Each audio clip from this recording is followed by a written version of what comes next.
Shopping zone কিংবা airport অথবা কোনো ব্যাংকিং জোনে ফোন চার্জের সুবিধা দেখে কতই না স্বস্তি নিঃশ্বাস ফেলি আমরা।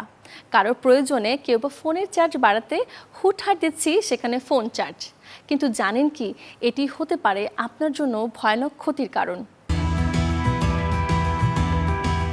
অনেকেই বিমানবন্দর, হোটেল কিংবা রেস্তোরাঁয় ইউএসবি পোর্ট সহ চার্জিং স্টেশনে ফোন চার্জ দিয়ে থাকেন। ব্যাটারি চার্জ কমে গেলে পাবলিক চার্জিং স্টেশনে অসংখ্য মানুষ প্রতিনিয়ত তাদের মোবাইল চার্জ দেন। এতে ফোন ব্যবহারকারীদের ক্ষতি হওয়ার সম্ভাবনা থাকে। পাবলিক চার্জারগুলো হ্যাকারদের জন্য দারুণ সুযোগ। এতে বিভিন্ন ম্যালওয়্যার প্রোগ্রামিং করা থাকে, যা গোপনীয় ডাটা এমনকি আর্থিক চুরি করতেও ব্যবহার করা হয়। এই আক্রমণ জুস জ্যাকিং নামে পরিচিত, যাতে হ্যাকাররা ম্যালওয়্যার দিয়ে চার্জিং ডিভাইসগুলোকে সংক্রামিত করতে পারে, যা ব্যবহারকারীদের আক্রমণ করার একটি সহজ উপায় হয়ে উঠছে। এতে ফোনে ক্ষতিকর সফটওয়্যার ইনস্টল হয়ে যেতে পারে, যা ব্যক্তিগত গোপনীয়তার জন্য বড় ঝুঁকি হয়ে উঠতে পারে। সাধারণত বাস স্টেশন, বিমানবন্দর ও শপিং মলে এমন পাবলিক চার্জিং স্টেশন থাকে।